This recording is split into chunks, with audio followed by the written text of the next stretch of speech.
Hello, কে দাসবাবু বলছেন? এই এত রাতে আবার আমায় মনে করার কোনো বিশেষ কারণ আছে নাকি? স্টেশনে তো বড় বড় পুলিশ অফিসাররা আছে আশা করি। তবে এই অধমের দরকার পড়লো কেন?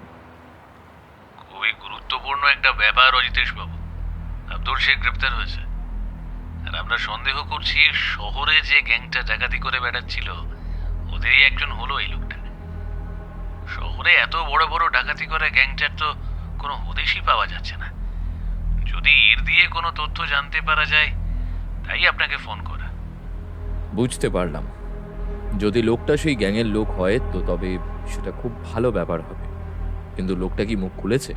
মানে কোনো প্রমাণ পাওয়া গেছে কি সেই দলের লোক সে? লোকটাকে জেরা করা হয়েছে, আর তাতেই ওর কথাবার্তা শুনে এটাই মনে হচ্ছে ওই ডাকাত দলের সাথে সে জড়িত। শুধু সন্দেহের উপর নির্ভর করে আমি আপনাকে ডাকিনি অজিতেশ বাবু। এই লোকটা যেন কেমন একটা অদ্ভুত আতঙ্ক লুকিয়ে রেখেছে চোখে। আমরা সবাই মিলে ওকে চেপে ধরেছি, কিন্তু মুখে কুলু পেটে বসে আছে। শহরে এত বড় বড় ডাকাতি যে গ্যাং করছে, তাদের একজন এত সহজে মুখ খুলবে না তা আমরা জানি। কিন্তু যদি এর থেকে একটাও সূত্র বের করা যায়, তবেই হয়তো পুরো রহস্যের দরজা খুলে যাবে। এর চেয়ে বড় সুযোগ আর পাবো না, তাই আর দেরি করিনি। আপনি আসুন। আপনার ভয়ে যদি লোকটা মুখ খোলে, আমাদের বড় একটা রহস্যের জট খুলে যাবে। আর পুরো গ্যাং গ্রেফতার মানে তো বুঝতেই পারছেন আমাদের জন্য কতটা বড় একটা ব্যাপার। শহরের মধ্যে এতদিন ধরে ঘটে চলা এই এত চুরি ডাকাতি একদম শেষ হয়ে যাবে। কিছুদিনের জন্য হলেও সন্ত্রাসের নাম মুছে যাবে এই শহরের বুক দিয়ে।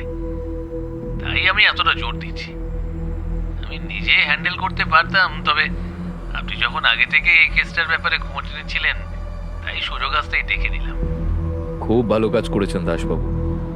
ঠিক আছে, আপনারা যখন এই রাত দুটোতেও আমায় নিস্তার দেবেন না, ঠিক আছে, মাঝরাতে সত্য অনুসন্ধান করতে পাঠাবেন, তখন আর কি করি। তবে একটা কথা মাথায় রাখবেন, এই গ্যাংয়ের কাজ করার পদ্ধতি দেখে মনে হয় এদের পেছনে রয়েছে এমন কোনো মস্তিষ্ক যা আমাদের কল্পনার বাইরে। এই লোকগুলো শুধু চুরি ডাকাতি করেনি, এরা সমাজে আতঙ্ক সৃষ্টি করেছে। এদের নীরবতা ভাঙা সহজ হবে না। আপনি বরং ফার্স্ট এই গ্যাংয়ের হাতে হওয়া শেষ 3টে ডাকাতির রিপোর্ট নিয়ে আসুন। আমি জিপে যেতে যেতেই সেগুলো একবার দেখতে চাই। একজন হাবিলদারকে জিপটা নিয়ে আমার বাড়ির নিচে আসতে বলুন। আধা ঘন্টার মধ্যে আমি তৈরি হয়ে নিচ্ছি।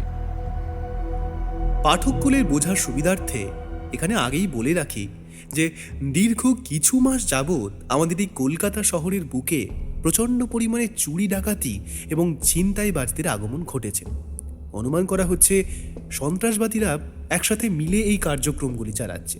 আর এটাও বোঝা যাচ্ছে এর পেছনে কোনো বড় সংগঠন বা বড় সন্ত্রাসবাদীদের দল আছে, আর তাদেরই ধরার জন্য পুলিশ আপ্রাণ চেষ্টা চালিয়ে যাচ্ছে। তবে প্রতিবার বিফল হয়েছে তারা। আর সেই ব্যাপারটি আমার বন্ধু সত্যান্বেষী অজিতেশ বক্সিরও ঘুম উড়িয়ে দিয়েছে। এইসব ঘটনার মধ্যে একটি ভয়ানক মিল ছিল।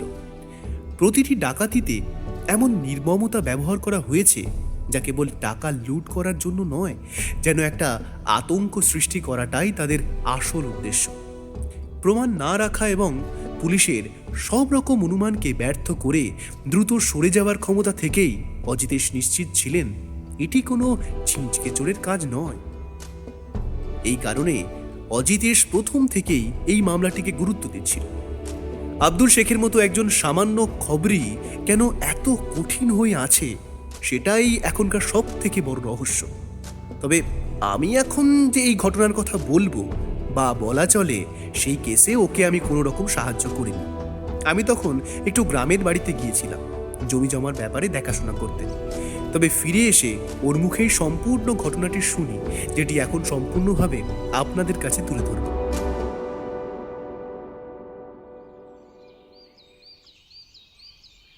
তোমায় বিয়ে করে না আমার জীবনের শান্তিটাই নষ্ট হয়ে গেছে। রাত বেরোতেও শান্তি নেই। এই তো 10টার সময় বাড়ি ফিরলে, আবার এখন বেরোবে? বৌঠানের রাগ হওয়াটাই স্বাভাবিক, কারণ এই সমস্ত কেসগুলোতে অজিতেশকে এতটাই ব্যস্ত থাকতে হচ্ছে যে ওর ফিরতে ফিরতে অনেক রাত হচ্ছে। তার উপর এখন মাঝরাতে অপরাধীর গ্রেপ্তার হওয়ার সাথে সাথেই পুলিশ স্টেশনে ওর ডাক। তবে একজন সত্যান্বেষীর স্ত্রী হবার জন্য সে সবটাই বোঝে। অজিতেশের পেশাটাই এমন। অজিতেশ তার কোট প্যান্টের বেল্টটা টাইট করে লাগাতে লাগাতে বলল, গোয়েন্দার গৃহিণী হলে তো এই সব সইতেই হবে গিন্নি। হুম। সারাটা দিন তো নিজেকে সত্যান্বেষী বলে পরিচয় দাও, এখন আবার আমার সামনে ঘটা করে নিজেকে গোয়েন্দা বলার কারণটা তো ঠিক বুঝলাম না। এটা কি তুমি আমায় ছেলে ভুলানোর কথা বলে মন ভুলানোর চেষ্টা করছো নাকি? আমি কিন্তু সব বুঝি। এই তো উপযুক্ত গিন্নি আমার। সবই যখন বোঝো তবে এটাও একটু বোঝো, এই সন্ত্রাসবাদীদের ধরতে পারলে পুরো শহরটা একটু শান্তির নিঃশ্বাস ফেলতে পারবে। এদের কার্যকলাপ যদি সঠিক সময় না থামানো যায় তবে হয়তো এই ছোটখাটো ডাকাতি একদিন কোনো বড় রাজনৈতিক বিশৃঙ্খলার আকার নেবে। এই আব্দুল শেখ একটা চেন বা শৃঙ্খলার শুধু একটা দুর্বলতম অংশ। তাকে দিয়ে যদি আমরা পুরো শৃঙ্খলাটাকে ধরতে পারি তবেই সত্যিকারের শান্তি ফিরবে। একটার পর একটা যে সমস্ত বড় বড় অপরাধ করে চলেছে এরা, এদের থামানো আগে দরকার, বুঝলে? তুমি চিন্তা করো না। কলকাতা শহরে তো আর গোয়েন্দা নেই, আর অন্য পুলিশ বাবুরাও নেই, তাই তো? তোমাকে নিয়েই যত টানাটানি। আমার যে কি ভয় করে এই চোর ডাকাতদের নিয়ে। তোমার এই কারবার আমার একদম পছন্দ হয় না। আমার যদি কোনো ক্ষতি হয়ে যায়, তোমার যদি কোনো ক্ষতি হয়ে যায়, আমি কোথায় যাবো বলো তো? তার মধ্যে ঠাকুরপো এখানে নেই, ও সাথে থাকলেও আমার একটু ভয়টা কমে। সত্যি বৌঠানের চিন্তা হওয়াটা স্বাভাবিক, কারণ এর আগেও যে সমস্ত বাঘা বাঘা দোষীদের অজিতেশ ধরিয়ে দিয়েছে এবং প্রাণঘাতী হামলার শিকার হয়েছে বহুবার, সেগুলো আমি জানি। সেই সমস্ত ঘটনা যদি বৌঠান জানতো তবেই স্বাদের কাজ লাটে উঠত অজিতেশের। অজিতেশ অপেক্ষা না করে এবার এগিয়ে গেল বৌঠানের দিকে। তারপর তাকে জড়িয়ে ধরে বলল, আমার প্রাণের প্রিয় সখা, তোমার এত চিন্তা করার দরকার নেই, আমার কিচ্ছু হবে না। এই যে পকেটে পিস্তলটা দেখছো, এইটা তো আর আমায় সরকার খালি খালি দেয়নি। বৌঠানের মুখে কথা ফোটানোর জন্য হয়তো এই কথাটাই দরকার ছিল। সে আর রাগ করে থাকতে পারল না, কারণ তখন বৌঠানের মুখে একটু হাসি দেখা দিল। সে উঠে গিয়ে অজিতেশের কপালে একটা চুমু খেয়ে বলল, তোমার উপর আমার পূর্ণ আস্থা আছে। কাজ শেষ করে তাড়াতাড়ি ফিরে এসো, আমি অপেক্ষায় থাকবো। তুমি আমায় বোঝো, দিন শেষে তোমার সাথে থাকলে নিজেকে মানুষ মানুষ মনে হয়। সারাদিন ওই মানুষরূপী পশুগুলো আর চোর ডাকাত খুনিদের সাথে থাকতে থাকতে জীবনটার উপর বিতৃষ্ণা এসে গেছে গো। অজিতেশ বৌঠানকে কাছে টেনে আলিঙ্গন করে তার ঠোঁটে একটা চুম্বন দেওয়ার সাথে সাথেই বাইরে জিপের হর্নের শব্দ শোনা গেল। সেই লজ্জায় লাল হয়ে তার থেকে দূরে সরে গিয়ে বলল, দেখো তোমার গাড়ি এসে গেছে, যাও এবার কোনো চোর না খুনি শনাক্ত করে আমাকে একেবারে উদ্ধার করো।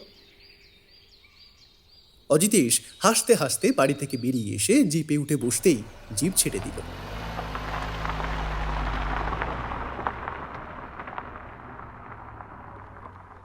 থানায় পৌঁছাবার সাথে সাথেই লকআপের দিকে এগিয়ে গেল অজিতেশ।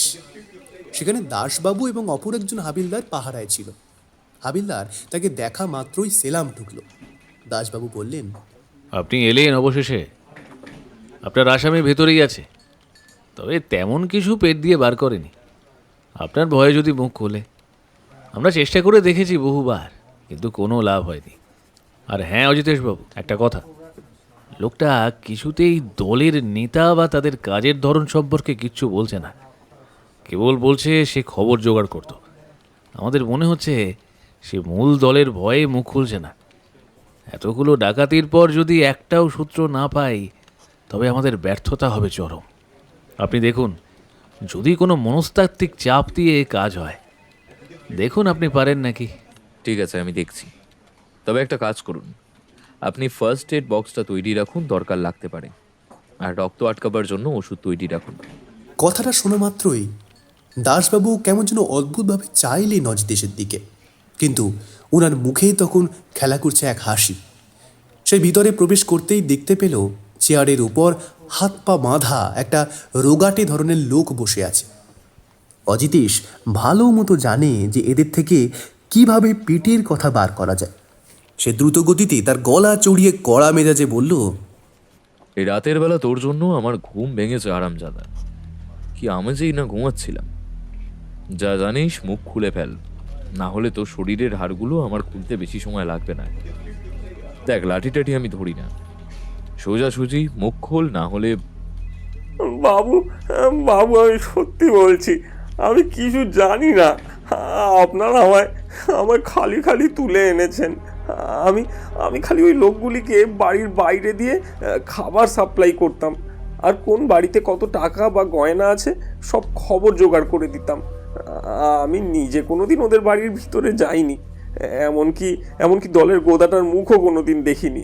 এই সমস্ত গুপ্ত আসামিদের অজিতেশ ভালো মতোই চেনে, কারণ এরা কাজ করে অত্যন্ত গোপনে। আর এই আব্দুল শেখের মতো লোকগুলো এদের খবরি।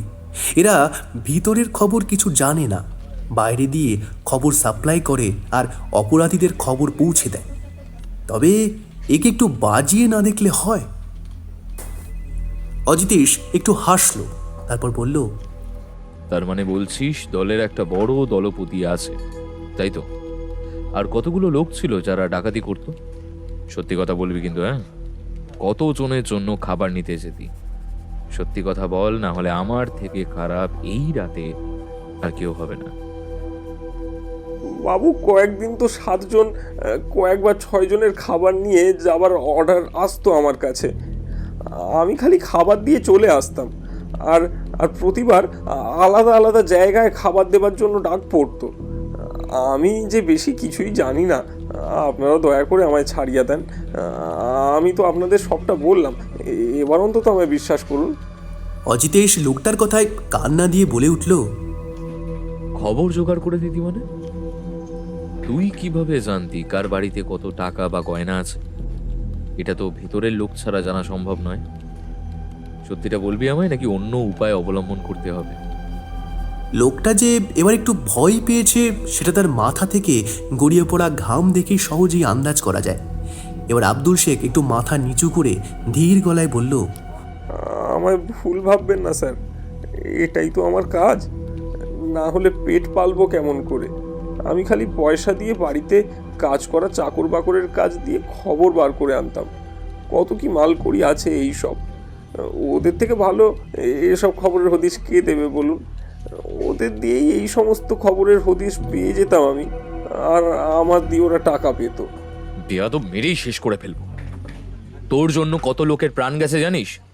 কতগুলো হাসি খুশি পরিবারের মুখে হাসি কেড়ে নিয়েছিস তোরা। তোকে তো নরকের কীট বলতেও ঘেন্না করছে। শেষ কার বাড়িতে ডাকাতি করার খবর দিয়েছিলি? আমি কিছু জানি না স্যার, আমায় ছেড়ে দিন। আমি চুরি করিনি, আমি তো খালি খবর পৌঁছে দিতাম। আমার ব্যাপারে তেমন কোনো প্রমাণও কিন্তু আপনাদের হাতে নেই। আপনারা আমার কিচ্ছু করতে পারবেন না। কথাটা শোনা মাত্রই অজিতেশ তেলে বেগুনে জ্বলে উঠল। সে রাগের মাথায় আর একটা কথা না বলে এবার নিজের কাছে থাকা একটি সেফটি পিনের হুক খুলে আব্দুলের হাতে বোলাতে বোলাতে বলল, যেটা বলা হচ্ছে খালি সেটার উত্তর দে, না হলে। আমি আর কিছু জানি না স্যার, ওরা কি করেছে বা কিভাবে চুরি করেছে। কথাটা শেষ হবার আগেই আব্দুলের হাতের বুড়ো আঙুলের মাথায় সেফটি পিনের ছুঁচটা গেঁথে গেল তীব্র গতিতে। সাথে সাথেই পুরো পুলিশ স্টেশন শুনতে পেল এক তীব্র যন্ত্রণাদায়ক চিৎকার। বেশি দেরি করিস না, না হলে হাতের প্রত্যেকটা আঙুলে এই পিনটা গেঁথে যাবে। বলছি স্যার, এটা সরান। শেষবার আমি বুড়ি ইন্দুবালার বাড়ির ঠিকানা ওদের বলেছিলাম। ওরা সেখানে ডাকাতি করতে গিয়েছিল রাতে। ইন্দুবালাকে? আর তার বাড়ি কোথায়? বুড়ি ইন্দুবালার বাড়ি উত্তর কলকাতার একটা এদোগলিতে। বুড়ি একাই থাকতো শুনেছি। ওর বেশ পয়সা ছিল, বর নাকি ছিল একটা মস্ত বড় উকিল, বেশ টাকা কড়িও ছিল। ওর বাড়ির চাকর আমায় সেই খবর দিয়েছিল। আমি যেদিন শেষবার ওদের খাবার দিতে যাই, তখন ওদের বুড়ির বাড়ির খবরটা দিই। শেষবার কোন বাড়িতে খাবার দিতে গিয়েছিলি মনে আছে? বাড়িটা আমায় দেখাতে পারবি? হ্যাঁ স্যার, পারবো। কিন্তু কথাটা শেষ করার আগেই অজিতেশ নিজের জামার হাতাটা গুটাতে গুটাতে লকআপের বাইরে এসে দাসবাবুর উদ্দেশ্যে বলল, লোকটাকে ফার্স্ট এড দিন। আঙুল দিয়ে গলগল করে রক্ত ঝরছে। আর কাল সকালের আগে আমার উত্তর কলকাতার ইন্দুবালা দেবীর বাড়ির খোঁজ চাই। মহিলার বাড়িতে শেষ চুরি করেছে ডাকাত দল। বাড়ির চারকুলে কেউ ছিল না, অপরদিকে চাকর তো ভেগেছে। তাই আমার মন বলছে চুরি করে লোকগুলো বুড়িকে খুন করে রাখতে পারে বা বুড়িকে কোথাও লুকিয়ে রাখতে পারে। কাল সকালের মধ্যে বাড়ির হদিশ আর সব চুরি যাওয়া জিনিসের খবর জোগাড় করে আমায় কল করবেন দাসবাবু। যা তথ্য দিলাম এখন এগোনোর জন্য এটুকু যথেষ্ট। আজ আমি এলাম, কেমন? ঠিক আছে, কোনো অসুবিধা নেই।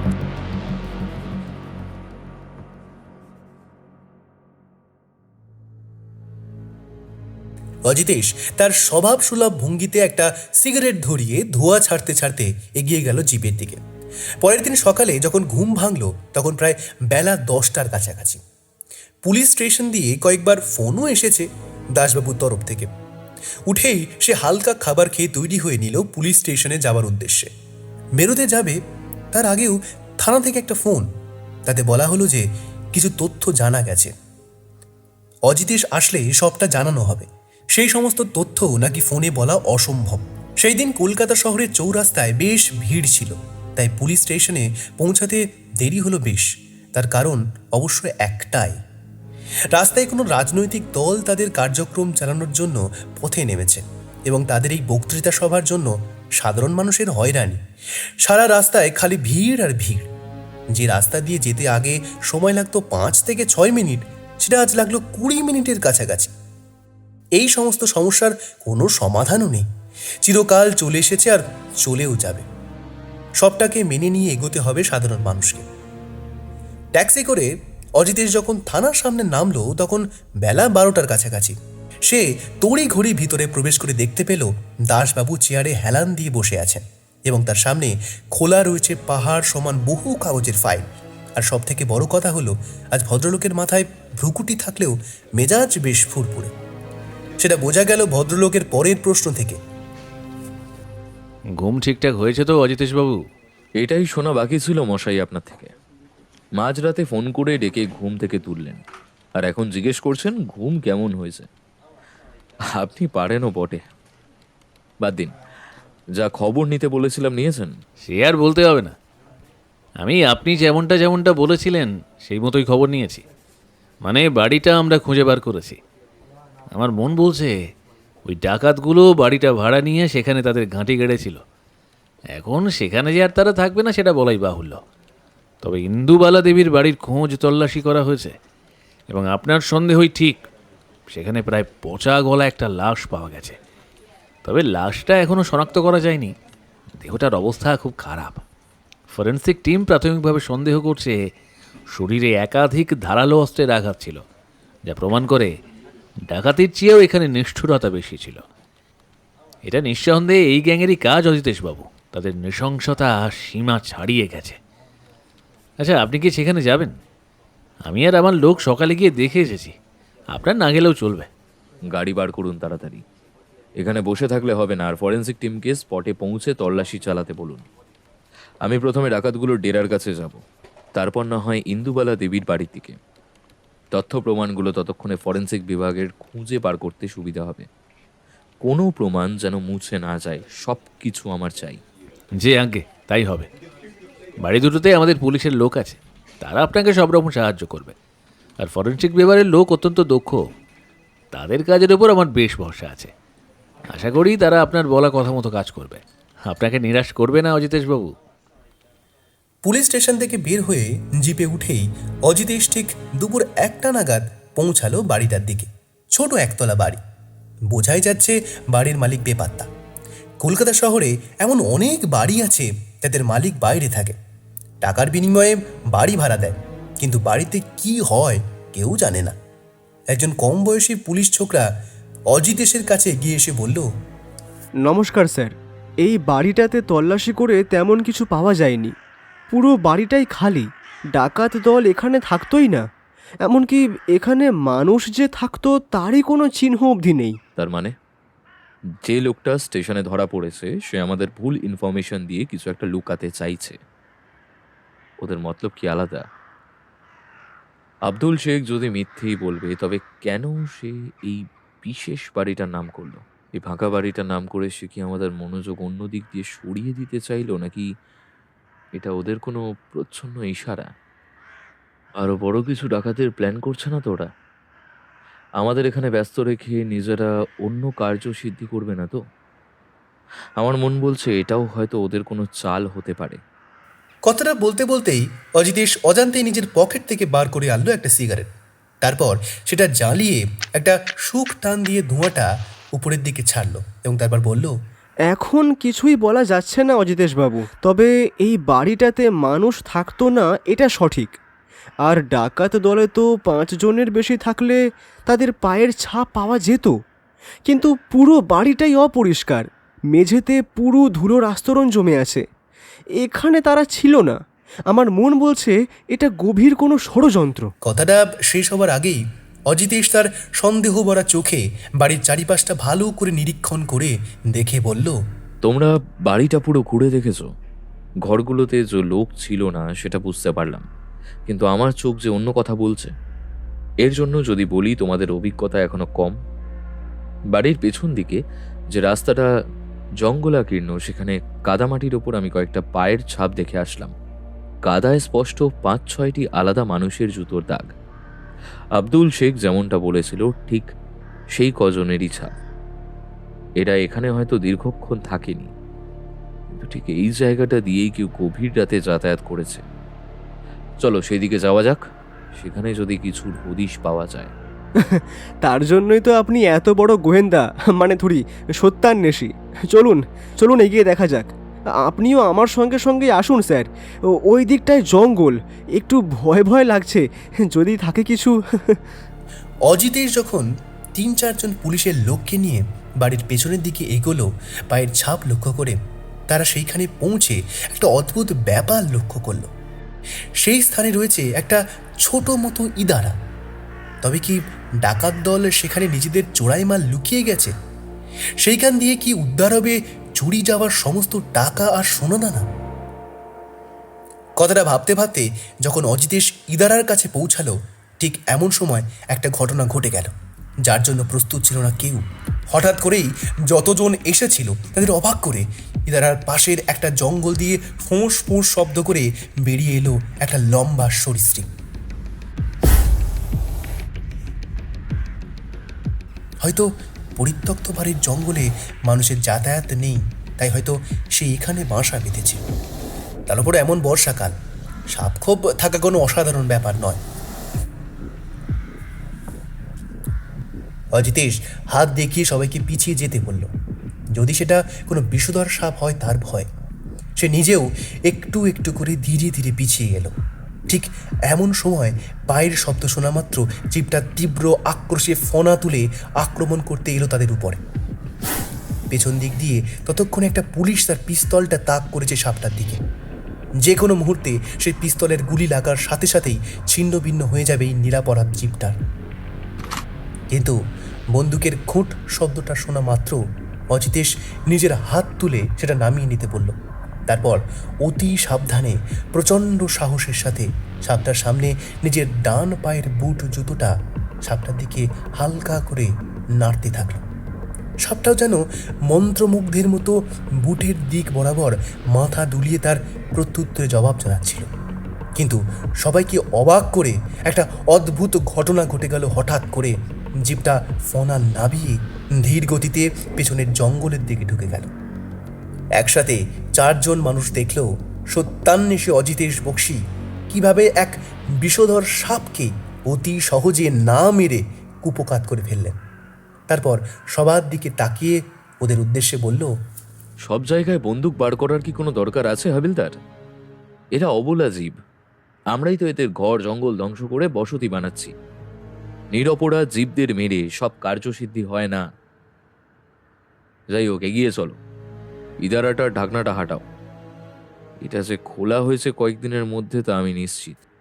একজন কম বয়সী পুলিশ ছোকরা এগিয়ে গেল ইদারার দিকে।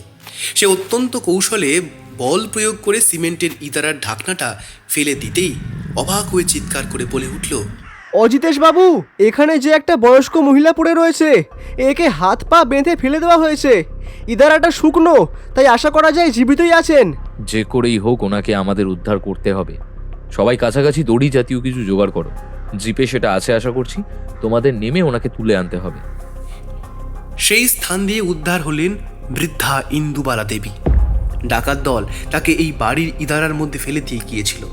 ভেবেছিল হয়তো কেউ হদিশ পাবে না। বৃদ্ধা কয়েকদিন না খেতে পেয়ে সেইখানে দেহত্যাগ করবে। তবে অজিতেশের তীক্ষ্ণধা দৃষ্টির জোরে সেই বাড়ির মতো বৃদ্ধা নতুন এক জীবন পেলেন। তাকে পাঠানো হলো হাসপাতালে। ডাক্তারবাবু জানালেন, মহিলাকে ডাকাতরা 3 দিন আগে সেই ইদারায় ফেলে দিয়ে গিয়েছিল। হালকা চোট আছে বটে, তবে কপাল জোরে বৃদ্ধা ইন্দুবালা বেঁচে গিয়েছে। পুলিশ আজ তাকে উদ্ধার না করতে পারলে হয়তো আজ রাতেই তার মৃত্যু ঘটত। এমন কি ঘটনা ঘটে থাকতে পারে যার জন্য ডাকাত দল ওই ইন্দুবালা দেবীকে এই বাড়ির লুকানো ইদারায় মৃত্যুর মুখে ফেলে দিয়ে গিয়েছিল? এই গভীর রহস্যের পেছনে কি কোনো কারণ লুকানো থাকতে পারে? তার মানে ইন্দুবালা দেবী যখন জীবিত, তখন ইন্দুবালা দেবীর ঘরে যে লাশটা উদ্ধার হয়েছিল সেটা কার? এই ভাবনাটা অজিতেশের মাথায় যেন এক নতুন আলো ফেলল। এটা কেবল ডাকাতি আর অপহরণ নয়, এরা পরিকল্পিতভাবে বৃদ্ধাকে মৃত বলে প্রমাণ করার জন্য সেই লাশটা ব্যবহার করেছে। কিন্তু কেন? কে এই অজ্ঞাত পরিচয় ব্যক্তি? এই লাশটি এখন এই কেসের আসল চাবিকাঠি। একটার পর একটা রহস্য মনে দানা বাঁধতে শুরু করে অজিতেশের। হয়তো সে এই সবের পেছনে লুকিয়ে আছে এক গভীর ষড়যন্ত্র। আর সেই রহস্যেরই সমাধান করতে হবে সত্যান্বেষী অজিতেশ বক্সিকে। এর আগেও অনেক কেস সে সলভ করেছে বটে, তবে এটা যেন প্রচণ্ডভাবে জটিল আর অদ্ভুত। বয়স্ক ইন্দুবালা দেবী হাসপাতালের সঠিক সেবা এবং উপযুক্ত খাবার পাওয়ার দরুন একটু সুস্থ হয়ে উঠলেন। ডাক্তারবাবুরা যখন বললেন ওনার সাথে এখন কথা বলতে পারেন, তখন আর অজিতেশ এক মুহূর্ত বিলম্ব করেন। তবে সেই বয়স্ক মহিলার থেকে যে অদ্ভুত তথ্য তিনি আবিষ্কার করেন, তাতে এই কেসটার মোড় অন্যদিকে ঘুরতে শুরু করে। অজিতেশ যখন বৃদ্ধার হাসপাতাল ঘরে প্রবেশ করেন, বৃদ্ধা ইন্দুবালা তখন নিজের হাত জোর করে উঠে বসেছেন।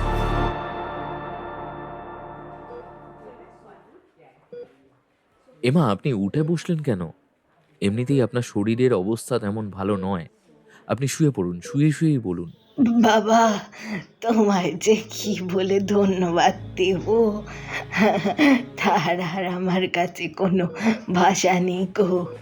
এই 65 বছর বয়সে সে যখন শয়তানগুলো আমায় ওই ভাঙাই দাঁড়ার মধ্যে ফেললো, তখন মনে হয়েছিল এইটাই হয়তো পৃথিবীতে আমার শেষ দিন। ওহ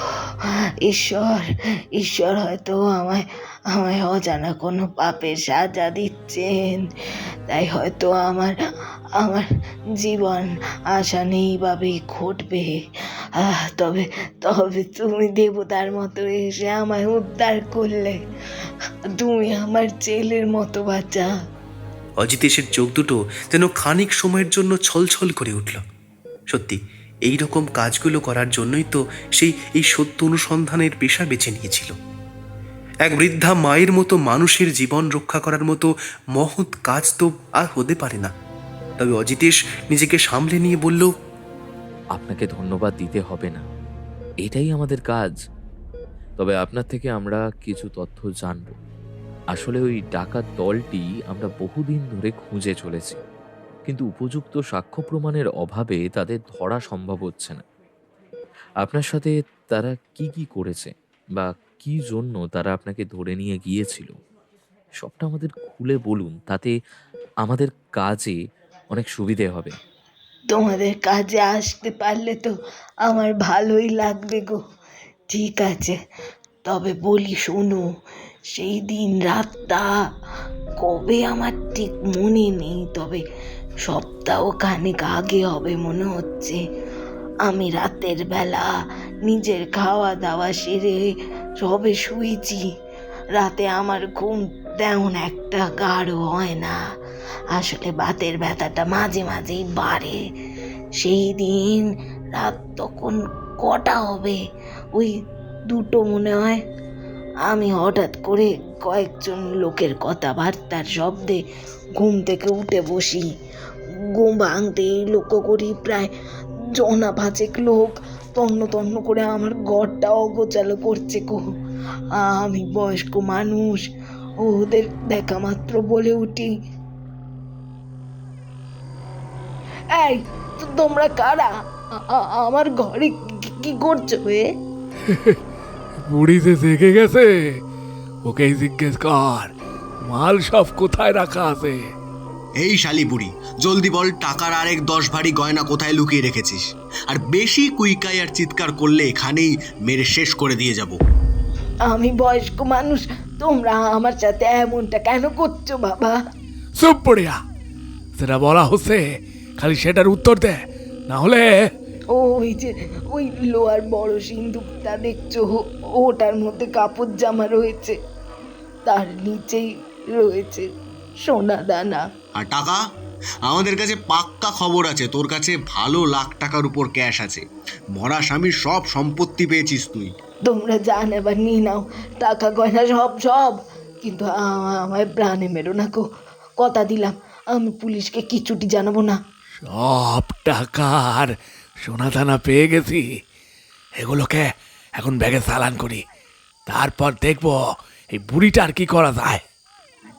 তোমাদের জান এবার তো নেওয়া হয়ে গেছে, তবে আমায় এবার ছেড়ে দাও। কাজ হয়ে গেছে সর্দার, বুড়িটাকে কি করব? খতম করে দিয়ে আসবো? কি বলছেন কি? এখন ওকে সাথে করে নিয়ে আসতে হবে?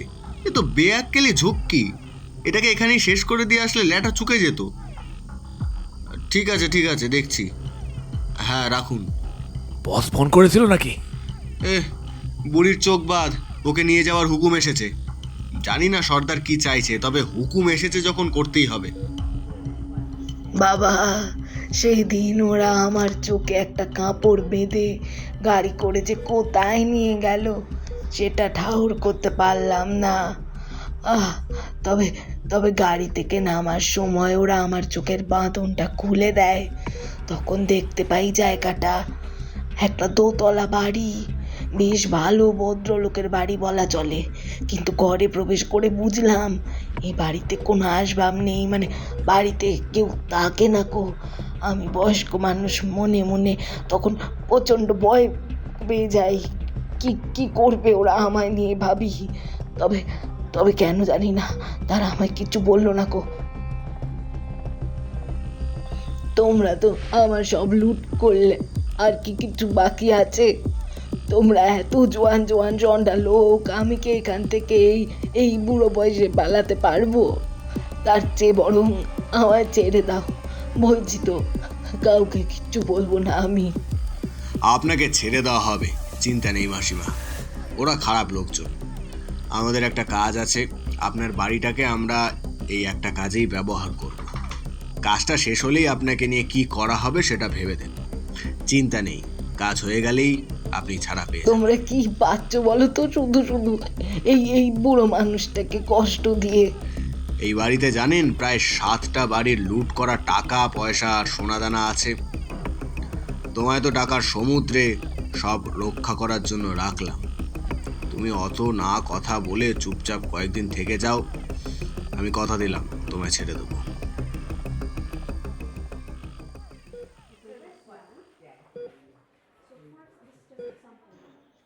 আমার আর কি করার, আমি সেই বাড়িতে ওই ডাকাতগুলোর সাথে থাকা শুরু করলাম।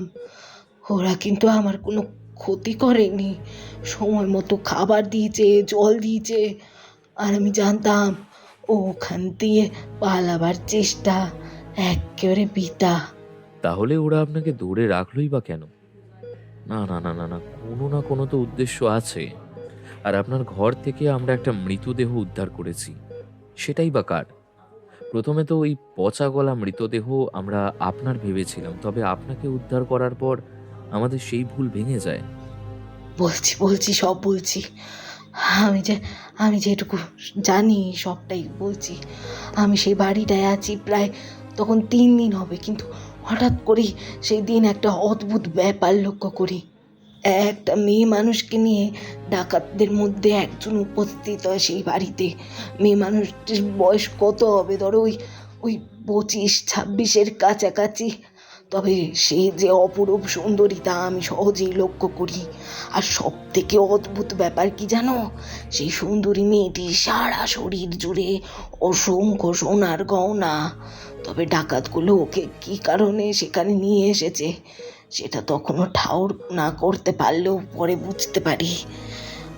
ঠিক বুঝতে পারি, যেটা আমার বলতে এখন ঘেন্না লাগছে।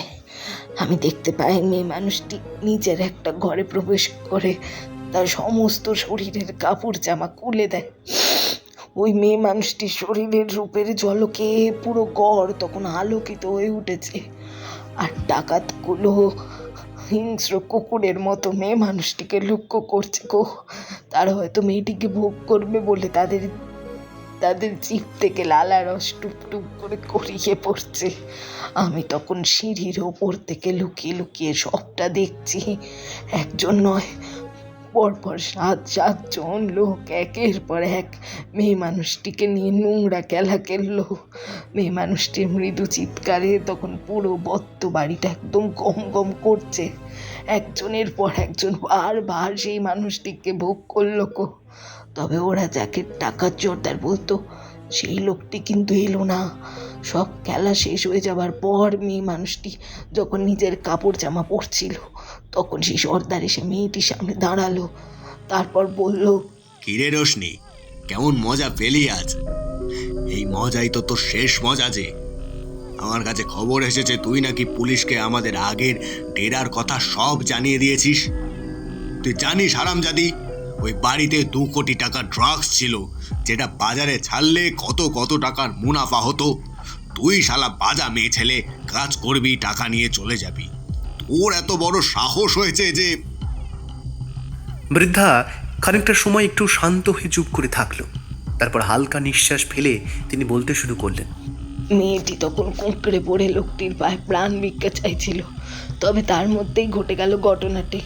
ওদের মধ্যে একজন ডাকাত এসে মেয়েটির হাতে লাগিয়ে দিল একটা ইঞ্জেকশন। মেয়েটি একটু জোর জবরদস্তি করছিল বটে, কিন্তু তাতে কোনো লাভ হয়নি। মেয়েটি সেই দিনের মতো ডলে পড়েছিল মৃত্যুর কোলে। আমি সেই দিন যে কতগুলো অপরাধ চোখের সামনে করতে দেখেছিলাম তার শেষ নেই। তবে মাঝরাতে লোকগুলোর উত্তেজিত কণ্ঠ শুনে লুকিয়ে শুনতে পাই। এই হারামজাদির বডি ঠিকানায় লাগাতে হবে, আর কয়েক ঘন্টা থাকলেই গন্ধ ছাড়তে শুরু করবে। কি করব এটাকে সর্দার? এটাও তোদের আজকাল বলে দিতে হবে প্ল্যানটা কি করা হয়েছিল। রাতের অন্ধকারে কেউ জানতেও পারবে না। বুড়ির বাড়িতে সিন্ধুকে বডিটা ঢুকিয়ে রেখে আয়, আর কাজটা করবি সাবধানে, কেউ যেন জানতে না পারে। সবাই ভাববে বুড়িটাকে আমরা ওখানেই মেরে শেষ করে গিয়েছি। 5-7 দিন পর বডি পচে গলে ঢোল হয়ে গেলে তখন আর কেউ তাকে শনাক্ত করতে পারবে না। আর আজ রাতেই বুড়িটার পা হাত পা বেঁধে ঠিকানায় লাগিয়ে দিস, ওকে আর বেঁচে থাকতে দেওয়া যায় না। তারপর ওরা সেই রাতে আমায় ও হাত পা বাঁধা অবস্থায় ফেলে দিয়ে চলে যায় ওই বাড়িতেই। অসংখ্য ধন্যবাদ আপনাকে। এতগুলো তথ্য আমরা আপনার দিয়ে পেলাম। কি নাম বলেছিলেন যেন সেই মহিলার আপনি? রোশনি, তাই তো? ঠিক আছে, আপনি এখন বিশ্রাম নিন। পরে যদি আপনার কোনো সাহায্য লাগে আমরা তখন আসব বলে অজিতেশ উঠে দাঁড়ালো। এখন এই কেসটা সম্পূর্ণ অন্য দিকে ঘুরে গেছে। প্রতিটা তথ্য যেন আলাদা আলাদা রহস্য হয়ে ধরা দিচ্ছে তার কাছে। কে এই মহিলা রোশনি? কোনো পতিতা মেয়ে মানুষ নাকি? তবে পুলিশ কিন্তু এর মধ্যে কোনো ড্রাগ রেড করে পায়নি বা ওই রকম কোনো ইনফরমেশনও পায়নি। তবে কি জন্য খুন হতে হলো মেয়েটিকে? সব রহস্য যেন ধীরে ধীরে পাহাড় প্রমাণ এক বরফের চাঁইয়ের আকৃতি নিচ্ছে, যার ভিতর লুকিয়ে আছে সমগ্র রহস্যের জট। কিন্তু সত্যান্বেষী অজিতেশ কি পারবে সেই সমস্ত রহস্যের জট খুলতে? অজিতেশ, আমার তো কিছুই মাথায় ঢুকছে না। এই কেসটাই হয়েছেটা কি? ডাকাত দল কি বড় কিছু ছিনতাই বা চুরির ফাঁদ পাচ্ছে নাকি এবার? আর তারা ওই রশনি নামের পতিতা মেয়েটিকে মারলই বা কেন? আমার তো মন বলছে মেয়েটা ওদের অনেক আগে দিয়েই চিনত, কারণ সে অতগুলো লোক যখন তাকে ভোগ করবে জানে, সে আসবেই বা কেন? অজিতেশ নিজের মাথায় হাত রেখে চোখ বন্ধ করে কিছু একটা যেন ভাবছিল, তারপর জানালো, আপনি ঠিক বলেছেন। তবে আমার মন বলছে ওই মেয়েটির মৃত্যু আমাদের সামনে নতুন একটা দরজা খুলে দিয়েছে। তবে ওরা বোধ করি আশা করেনি যে বৃদ্ধা ইন্দুবালা দেবী বেঁচে যাবেন। ডাকাতি আর খুন দুটো ভিন্ন অপরাধ, কিন্তু এখানে তা এক সূত্রে বাঁধা। রোশনিকে খুন করা হয়েছে তার বিশ্বাসঘাতকতার জন্য, আর লাশটা ব্যবহার করা হয়েছে ইন্দুবালা দেবীর মৃত্যু প্রমাণ করতে। এর মানে ডাকাত সর্দার অত্যন্ত ধুরন্ধর। সে শুধু টাকাই লুট করেনি, একটা নিখুঁত আইনি ফাঁদ পাততে চেয়েছিল, যাতে সবাই মনে করে বৃদ্ধা মারা গেছেন এবং কেসটি বন্ধ হয়ে যায়। রোশনির শরীরের গহনাগুলো একটা উদ্দেশ্য সাধন করছে, পুলিশকে এটা বিশ্বাস করানো যে এটি এক ধনী বৃদ্ধার মৃতদেহ। কিন্তু ড্রাগসের প্রসঙ্গটা কিসের ইঙ্গিত দিচ্ছে? রোশনি কেবল খবর দেয়নি, সে বোধহয় কোনো বড় আন্তর্জাতিক ড্রাগস পাচার চক্রের অংশ ছিল, যার প্রধান হলেন এই সর্দার। সোনাগাছি হলো এই চক্রের একটা ছোট্ট ডেরা। এখন আমাদের জানতে হবে কে এই সর্দার, যার হাতে এত টাকা, এত ক্ষমতা, এত নৃশংসতা। এই খুনের কারণ শুধু প্রতিশোধ নয়, এর পেছনে আরো অনেক বড় কিছু খেলা আছে, যার জাল সুদূর প্রসারী। তবে তো ইন্দুবালা দেবী জীবিত আছে জানতে পারলে ওরা ওকে মেরে ফেলতে চাইবে। ওনার যে এখন সমূহ বিপদ। এই সত্যান্বেষী এতটা কাঁচা কাজ করে না। হাসপাতালে কড়া নিরাপত্তার ব্যবস্থা করা আছে, সেটা পেরিয়ে ওনাকে কিছু করা কারোর পক্ষেই সম্ভব নয়।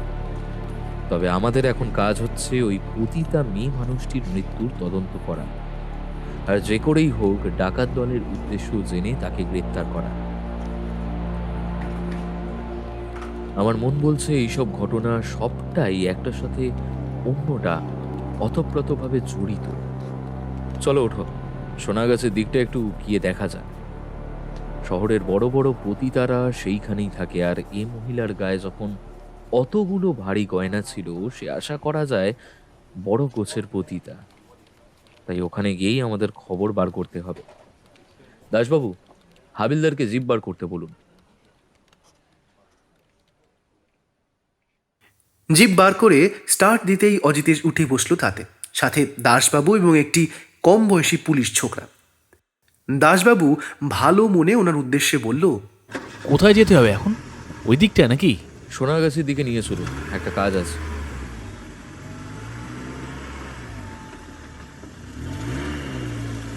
কথাটা শোনার পর দাসবাবুর মুখটা দেখার মতো ছিল। সে যেভাবে ছিল একটু ভয়ে ভয়ে জিপ নিয়ে এগোল। পুলিশ ছোকরা ব্যাপারটা বুঝতে পেরে খালি হাসি মুখে একবার অজিতেশের দিকে তাকালো। অজিতেশ তখন নিজের ভাবনায় মশগুল। আসলে কোনো জটিল কেস তার মাথায় ঘুরলে কোনো ব্যাপারই তাকে স্পর্শ করতে পারে না। একটার পর একটা তথ্য যেন পাহাড়ের মতো বৃহৎ আকার নিচ্ছে সবার কাছে। তবে ডাকাত দল যে বড় কিছু করতে চলেছে সেটা সহজেই অনুমান করা যায়। তারা এবার যে জায়গাটায় পৌঁছালো সেটা যে তিলোত্তমার মধ্যে সবচেয়ে কলঙ্কতম জায়গা সেটা বলে দিতে হয় না। একের পর এক ছোট ছোট পায়রার খোপের মতো ঘরগুলো দাঁড়িয়ে আছে সারি দিয়ে। শহরের নাম জাদাবাবু থেকে শহরের কাজ করতে আসা কেরানিদের অনেকেরই দেখা মেলে এই পল্লীতে। পৃথিবীতে মানুষ যে কতটা শরীরের জন্য পাগল তা হয়তো এই স্থানে এসে লক্ষ্য করা যায়। কিন্তু অজিতেশ জানে যে এই ছোট ছোট ঘরগুলো দিয়ে তার কাজ হবে না, কারণ এই ছোট ঘরগুলো যারা থাকে তারা নিজেদের ব্যবসা এই ঘরের মধ্যেই সীমাবদ্ধ রাখে। কিন্তু যারা একটু উঁচু ধাঁতের পতিতা, তাদের বাড়ি এই নিষিদ্ধ পল্লীর মধ্যে একটা নির্দিষ্ট জায়গায়। তারা শহরের বড় বড় বাবুদের সাথে একসাথে কয়েকদিনের জন্য পল্লী ছেড়ে বেরিয়ে যায় কাজের জন্য। ওদের মধ্যেই একজন চেনা পতিতাকে চেনে সত্যান্বেষী অজিতেশ, কারণ একটা কেসের খাতিরে তার সাথে আলাপ হয়েছিল তার বাড়ির কাছে গিয়েই অজিতেশ হাঁক দিল, কে হে রুক্মিণী? বাড়িতে আছো নাকি? ঘরের দরটা খোলো। কয়েকবার ডাকার পর একজন মহিলা দরজার আগল খুলে বাইরে এসে নিজের শাড়ি ঠিক করতে করতে বলল, গোয়েন্দা বাবু দেখছি যে। তা এইদিকে আজ কি মনে করে স্যার? কথাটা শেষ করার আগেই একটা লোক মহিলার ঘর থেকে তীব্র গতিতে তার ধুতির কোঁচা গুটাতে গুটাতে পালিয়ে গেল। পুলিশ দেখে লোকটা হয়তো ভয়ে পালাচ্ছে। সে যাই হোক, অজিতেশ বলল, ভেতরে যেতে পারি? এখানে দাঁড়িয়ে কথা বলা যাবে না। একটা কেসের জন্য তোমার সাহায্য লাগবে আমার। এটা আশা করি তোমাদের পল্লীর, তবে এখনো শিওর হতে পারছি না। কি হয়েছে বলুন বাবু, আমি যদি জানি নিশ্চিত বলবো আপনাদের। অজিতেশ চারিপাশটাই একটু চোখ বুলিয়ে নিয়ে বলা শুরু করলো। তেমন কিছুই না।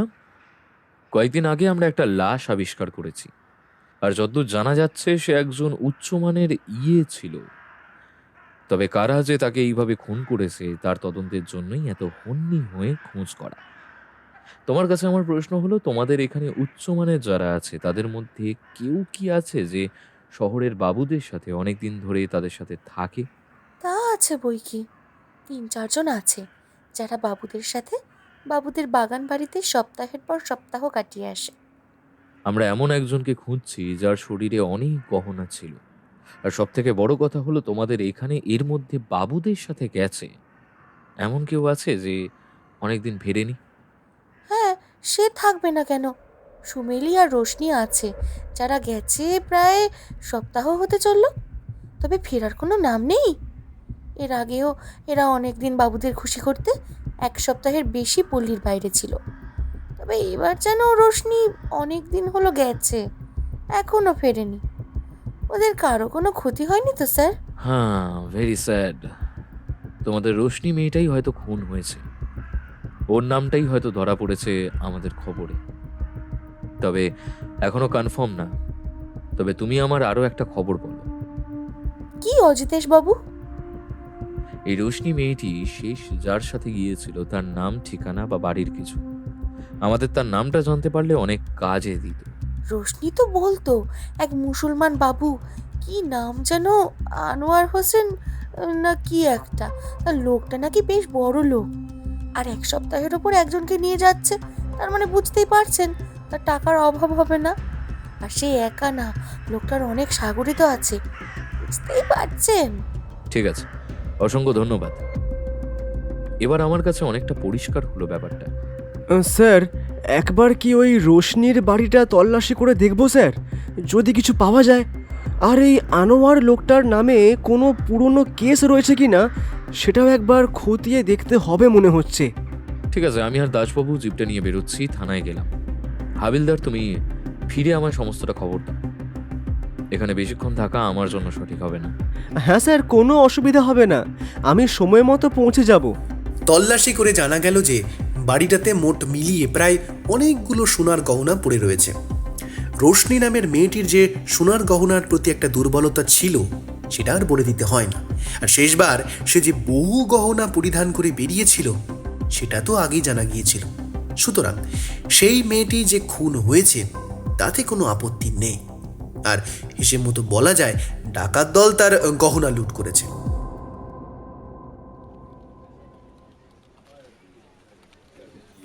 কি ভাবছো অজিতেশ? কেসটা কোন দিকে যাচ্ছে কিছুই তো মাথায় আসছে না। তুমিও তো সকালবেলা সেখান থেকে এসে আর কোনো কথা বলছো না। তবে কি কেসটা অসমাপ্তই থেকে যাবে? আমারও ব্যাপারটা ঠিক ঠাউর হচ্ছে না। অজিতেশ মন দিয়ে ভাবছিল পুরো ঘটনাগুলো। কথাগুলো শোনার পর সে উঠে বসে একটা সিগারেট ধরালো, তারপর বলল, আমাদের এখন প্রথম কাজ হচ্ছে যে বাড়িতে বৃদ্ধা ইন্দুবালাকে কিডন্যাপ করে রাখা হয়েছিল সেটা খুঁজে বার করা। আর আমাদের ভুললে হবে না যে ওই বাড়িতেই খুন হয়েছে রোশনি নামের মেয়েটা। সুতরাং ওদের গ্রেফতার করতে হলে বাড়িটা খুঁজে বার করা আবশ্যক। একদম, আমারও একমত।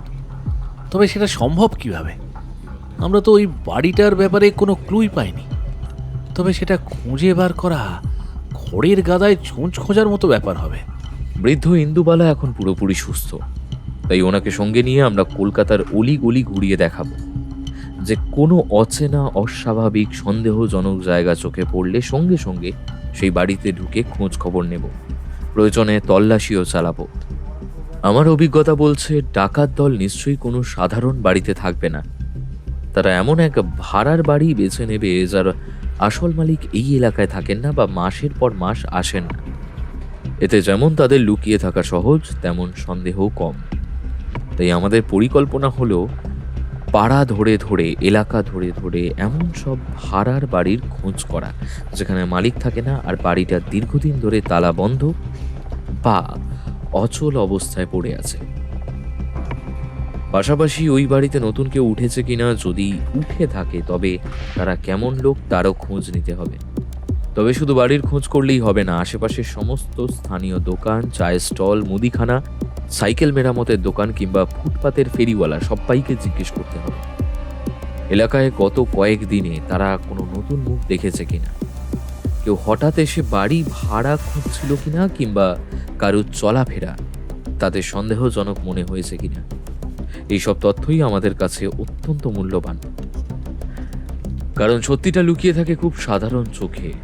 যারা প্রতিদিন রাস্তায় থাকে, পাড়ার মানুষ, দোকানদার, তারাই প্রথম লক্ষ্য করে অচেনা বা অস্বাভাবিক কিছু।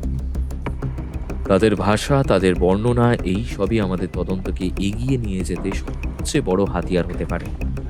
সুতরাং আমরা ছোট ছোট দলে ভাগ হয়ে একদিকে ইন্দুবালাকে নিয়ে যাব উত্তর দিকের গলিগুলোতে, আর দাসবাবু এবং পুলিশের দল পূর্ব দিকের ঘিঞ্জি পাড়াগুলো ধরে। প্রতিটা তথ্য এখন আমাদের কাছে রত্নের মতো মূল্যবান।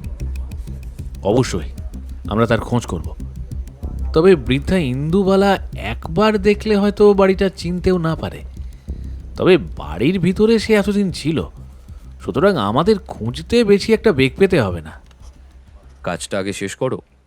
যতটা সহজ মনে হচ্ছে ব্যাপারটা অতটা কিন্তু সহজ নয়।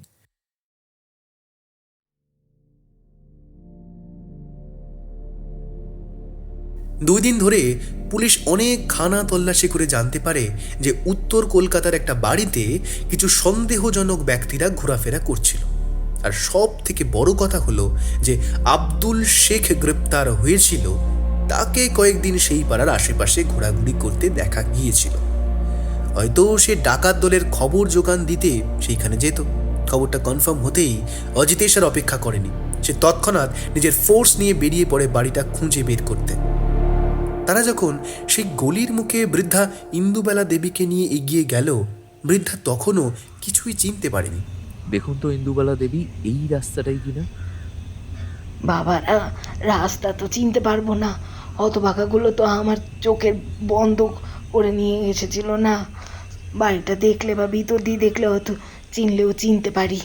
রাস্তার শেষে গাড়িটা এবার থামলো একটা মুদিখানার দোকান লক্ষ্য করে। জায়গাটা বেশ লোকশূন্য, এখানে বোধ করা যায় বেশি মানুষজন থাকে না। এতজন পুলিশ আর পুলিশ জিপ দেখে দোকানদার ভদ্রলোক হয়তো একটু ভয় পেয়েছেন। তিনি আতঙ্ক ভরা দৃষ্টিতে তাকিয়ে থাকলেন পুলিশগুলোর দিকে। তোমাদের এই পাড়ায় কয়েকদিন ধরে বাড়ি ভাড়া নিয়ে আছে এমন অনেকগুলো লোক একসাথে, তার খবর তুমি কিছু জানো? আমাদের কাছে পুরো ইনফরমেশন আছে। এখানে কয়েকজন লোক থাকছে যারা অন্যান্য খারাপ কাজের সাথে যুক্ত। কিছু লোক আবার চেষ্টা করবে না, সোজাসুজি বলে ফেলো, না হলে ফাটকের হাওয়া তোমায়ও খাওয়াবো। না না বাবু, আমি তো এমন কিছু জানি না, আমি এইসবের সঙ্গে নেই বাবু। আমি খালি বাড়িটা ভাড়া পাইয়ে দেওয়ার জন্য ওই লোকগুলোর থেকে মোটা টাকা নিয়েছিলাম। আর যেই সাহেবের এই বাড়ি, তিনি তো কলকাতায় থাকেনই না। আমার ওপর দায়িত্ব ছিল যদি কেউ বাড়ি ভাড়া চায় তবে ভাড়া দিয়ে দিতে। তবে লোকগুলো কি করে সেটা বাবু আমি সত্যিই জানতাম না, আপনি বিশ্বাস করেন? অজিতেশ কড়া মেজাজে বলল, ইয়ার কি হচ্ছে? বাড়ির মালিক নেই আর তুমি তার হয়ে ওকালতি করছো। লোকের পরিচয় আর সব কথা না জেনেই বাড়ি ভাড়া দিচ্ছ। তোমার মনিব আর তোমায় দুজনকেই জেলের ভাত খাওয়াবো আমি, মনে রেখো। লোকটা এবার কাঁদো কাঁদো গলায় বলে উঠল, আমাকে ক্ষমা করে দেন বাবু, আমার ক্ষমা করে দেন। আসলে এমনিতেই এই বাড়িতে ভাড়া তেমন আসতো না। আর এই লোকগুলো এসে মাসে বাড়ি ভাড়ার জন্য 3000 টাকা দেবে বলেছিল বাবু, আর আমাকে কর করে 500 টাকা উপরই, সেটার লোভে পড়েই আর কি বাবু। লোকগুলো এখন কোথায়? বাবু সেটা তো বলতে পারবো নি। ওরা কি করে, কোথায় যায়, কবে যায়, তার কোনো হদিশ আমি কিছুই জানি না বাবু। খালি মাঝে মাঝে হঠাৎ করে উদয় হয় এসে, আর আমার কাছ থেকে বাড়ির চাবি নিয়ে যায়। কিন্তু মাসের শেষে ভাড়াটা ঠিক সময় দিয়ে যেত বাবু, আর টুকিটাকি জিনিস আমার দোকান থেকেই কিনতো। চাবিটা শেষ কবে দিয়ে গিয়েছিল তারা? এই তো বাবু, এই 2 দিন আগে 3টে লোক এসে দিয়ে গেল। হ্যাঁ, আপনারা চাইলে আমি বাড়িটা নিয়ে গিয়ে দেখাতে পারি আপনাদের। চলেন চলেন আপনারা। চলো তাড়াতাড়ি, বেশি সময় নষ্ট করা যাবে না। যদি বুঝতে পারি কোনোভাবে তুমি এই লোকগুলোর সাথে জড়িত আছো, কথা দিলাম আমার থেকে খারাপ কেউ হবে না, মনে থাকে যেন। দোকানিকে নিয়ে সবাই যখন বাড়িটার বাইরে গিয়ে দাঁড়ালো, বৃদ্ধা সেটা দেখেই উত্তেজিত কণ্ঠে বলে উঠল, এইটাই সেই বাড়ি। ওই তো বাড়ির ব্যালকনিতে লাল রঙের টব ঝুলছে, কোনো সন্দেহ নেই। চাবিটা খোলো তাড়াতাড়ি, আর তোমরা কয়েকজন বাড়ির পেছন দিকটা একটু ঘুরে আসো, ওখানে যদি কিছু পাওয়া যায়। চাবি ঘোড়ার কর্কশ শব্দে পাড়ার নীরবতা ভেঙে গেল। মুহূর্তের মধ্যে পুলিশ দলটা বাড়ির চারপাশে পজিশন নিল। অজিতেশ, দাসবাবু আর বৃদ্ধা ইন্দুবালাকে নিয়ে যখন ভেতরে প্রবেশ করলেন, তখন বাড়ির ভেতরে থমথমে অন্ধকার আর পচা গন্ধ, যেন একটা পুরনো অপরাধের ছাপ প্রতিটি ইটে লেগে আছে। মেঝেতে একটা সিগারেট পড়ে আছে, যেটা নিভে গেলেও তার ধোঁয়া এখনো রুমের মধ্যেই ঘুরছিল। দেখছেন দাসবাবু, কি ভীষণ তাড়াহুড়ো। সিগারেটের আগুন সবে নিভেছে, তাতে বোঝা যায় ওরা এইমাত্র সরেছে। ওরা এই দোকানের গোলমাল শুনে চূড়ান্ত সতর্ক হয়ে গেছে, মিনিট 2-এর মধ্যেই পালিয়েছে। ইন্দুবালা দেবী প্রতিটি ঘর ঘুরে ঘুরে দেখাচ্ছিলেন, আর প্রতিটি পদক্ষেপে তার চোখে ভেসে উঠেছিল সেই ভয়াল রাতের স্মৃতি। হঠাৎ দোতলার একটি তালাবন্ধ ঘরে ঢুকতেই উত্তেজনার চরমে পৌঁছালো। অজিতেশ দরজা ভেঙে ভেতরে ঢুকলো। ঘরের এক কোণে টেবিলের উপর তখনও তাজা রক্তের দাগ শুকায়নি। দেওয়ালের প্লাস্টারের মধ্যে ঢুকেছিল বুলেটের দাগ। ঘরের এক কোণে রাখা একটি সিন্দুক ভাঙতেই বেরিয়ে এলো প্রায় 2 লক্ষাধিক টাকা। খুনিরা নেই, তারা অল্প কিছুক্ষণ আগেই হয়তো পেছনের জানলা বা দরজা ব্যবহার করে পালিয়ে গেছে। তবে ওরা যা ফেলে গেছে তা ওদের পালানোর পথের চেয়েও মূল্যবান। শোনো, এই বাড়িটা গত 6 মাসের ধরে জমানো ওদের সমস্ত চোরাই সম্পদের ভাণ্ডার। দেওয়ালগুলো ভালো করে পরীক্ষা করুন। এই রক্ত, এই ইঞ্জেকশনের সিরিঞ্জ, এই সব ছোটখাটো প্রমাণের আড়ালে থাকা আসল সত্য। ওদের মূল কারবার ড্রাগস আর বড় অঙ্কের চুরি। আমি জানি ওদের আসল জিনিস, যার লোভে রোশনি খুন হয়েছিল, সেটা এখনো এই বাড়ির ভেতরেই কোথাও লুকিয়ে আছে।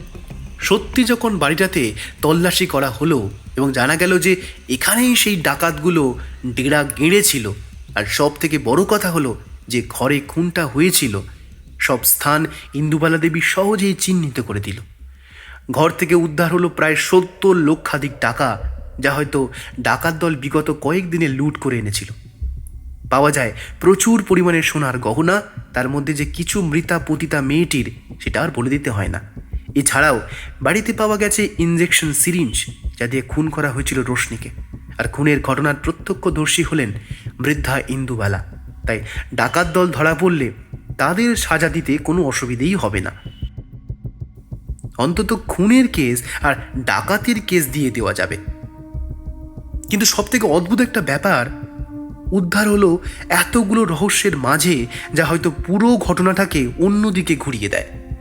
তা কিছুটা এমন, বাড়িটাতে খানা তল্লাশি চলছে জোর দমে, তখন হঠাৎ করেই একজন হাবিলদার ছুটে আসে হন্তদন্ত হয়ে। স্যার স্যার শিগগির চলুন, দারুণ এক তথ্য আবিষ্কার করা হয়েছে। আপনার ধারণাই ঠিক, এখানে আরও বড় কিছুর পরিকল্পনা করা হচ্ছিল, আর এদের মাথা যে সাধারণ কেউ নয় তাও স্পষ্ট।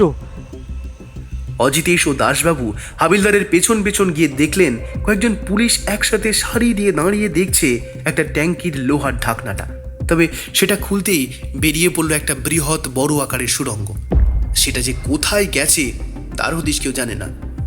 পুলিশ তদন্ত করে বুঝতে পারলো যে এই পাড়াটা একদম নিঝুম থাকে, কারণ এর ঠিক অপর প্রান্তেই আছে বড় রাস্তা, আর সেই রাস্তার উপরেই অবস্থান করছে একটা ব্যাংক। আর সেই সুড়ঙ্গ ধীরে ধীরে কেটে এগিয়ে চলেছে সেই ব্যাংকের ভল্টের দিকে। সুতরাং অনুমান এটাই করা যায় যে ডাকাত দল বড় ধরনের একটা ব্যাংক ডাকাতির করার জন্যই এখানে আশ্রয় নিয়েছিল। তবে ওরা কোনোভাবে বুঝতে পেরে যায় যে খুনটা তারা করেছে, তার জন্য পুলিশ হয়তো তাদের গ্রেফতার করতে পারে, তাই প্রাণ ভয়ে চুরি করার জিনিসপত্র রেখেই চম্পট দেয়। তাহলে আপনার কথাই ঠিক হলো, সেসব দিয়ে উদ্ধার হলো সমস্ত চুরি যাওয়া গহনা আর সমস্ত চুরি যাওয়া টাকা পয়সা, আর আমরা রুখলাম একটা ব্যাংক ডাকাতির ঘটনা। এটা তো আপনার নৈতিক জয় বলা চলে। সরকার থেকে এর জন্য আপনাকে ঠিক পুরস্কার দেওয়া হবে। আপনি মিলিয়ে রাখবেন অজিতেশবাবু। এখানে কিছু অনেক রহস্যই সমাধান হয়েছে ঠিকই, তবে খুনিদের ধরতে পারলে আমার প্রাণের জ্বালা জুড়াতো আর শহর দিয়ে ডাকাতির ঘটনার অবসান করা যেত। আসলে এখানে একটা ব্যাপার আপনাদের জানা উচিত। এই রোশনি নামের মেয়েটিকে খুন করার একটা বড় কারণ হলো ড্রাগ। আসলে এই বাড়িতে আলমারির ভেতর আমি সাদা সাদা গুঁড়ো কোকেনের স্যাম্পল পেয়েছি। তাহলে সহজেই অনুমান করা যায় এই বাড়ি দিয়েই শহরের বহু জায়গায় ড্রাগস সাপ্লাই হতো। আর এই ড্রাগের ব্যাপারটাই জেনে ফেলে সেই মেয়েটি, সুতরাং তাকে শেষ তো হতেই হতো। তবে ডাকাত দল যে তাকে এতটা নির্মমভাবে মারবে সেটা ভাবনারও অতীত। এইসব সোনার গহনা আর অল্প কিছু টাকা তো সামান্য জিনিস। আমার মন বলছে এই বাড়িতে ছিল প্রায় কয়েক কোটি টাকার ড্রাগস, যে ড্রাগগুলো ডাকাত দল নিয়ে পালিয়েছে। তবে একটা ব্যাপার আমরা সঠিকভাবে রুখতে পেরেছি, তা হলো একটা বড় ব্যাংক ডাকাতি। তবে এখন কাজ কাজ কাজ যে একটাই, সন্ত্রাস আর সন্ত্রাসের পূজারীদের এই শহর থেকে চিরতরে বিদায় দেওয়া। খুনের ঘটনা যখন ঘটলো আর ড্রাগ শহরে যখন ছড়িয়েছে, সুতরাং ডাকাত বাবাজিরা ঠিক সেই জিনিস বেচতে ঠিক আসবে। তখন তাদের ধরা যাবে, চিন্তা নেই। এই সত্য অনুসন্ধানী সত্যান্বেষী যখন আছে, সমস্ত অপরাধের শেষ সে দেখেই ছাড়বে। অজিতেশের চোখে তখন কোনো ক্লান্তি ছিল না, ছিল শুধু এক নতুন সংকল্পের আগুন। দাসবাবু তাঁর কথা শুনে যেন নতুন করে শ্বাস নিলেন। এই সফল অভিযান শুধুমাত্র একটি ডাকাতি আটকে দিল না, উন্মোচন করল খুন, অপহরণ এবং কোটি কোটি টাকার মাদক পাচারের এক ভয়াবহ চক্র। ডাকাত সর্দার যে এই খেলার মূল মাথা, সে আপাতত ধরা ছোঁয়ার বাইরে। এই অসমাপ্ত ন্যায় বিচার যেন পুরো থানা জুড়েই একটা চাপা হতাশা সৃষ্টি করল। আলমারি থেকে পাওয়া কোকেন স্যাম্পল আর ব্যাংকের দিকে খোঁড়া সুড়ঙ্গের অসম্পূর্ণ কাজ স্পষ্ট করে দিল যে এই সর্দারটা সাধারণ ডাকাত নয়, সে এক ঠান্ডা মাথার আন্তর্জাতিক অপরাধী। রোশনি কেন খুন হলো সেই রহস্য চাপাই পড়ে গেল, কিন্তু তার মৃত্যু পরোক্ষভাবে ইন্দুবালা দেবীর জীবন বাঁচালো এবং কলকাতার একটি বড় ব্যাংক ডাকাতি রুখে দিল। বৃদ্ধা ইন্দুবালা নিরাপদে বাড়ি ফিরলেন, সমস্ত চোরাই মাল উদ্ধার হলো। অজিতেশের তীক্ষ্ণ বুদ্ধির এই জয় কলকাতার মানুষের মনে গভীর স্বস্তি এনে দিলেও রয়ে গেল প্রশ্ন, আসল অপরাধীর শাস্তি কবে হবে? সত্যান্বেষী দৃষ্টিতে কোনো দ্বিধা নেই, আছে শুধু এক পণ, সর্দারকে তার শেষ পরিণতির দিকে নিয়ে যাওয়ার পণ। এই গল্প শেষ হলো এক নতুন চ্যালেঞ্জের প্রতিশ্রুতিতে, যা প্রমাণ করে সত্যের জয় নিশ্চিত, শুধু সময়ের অপেক্ষা।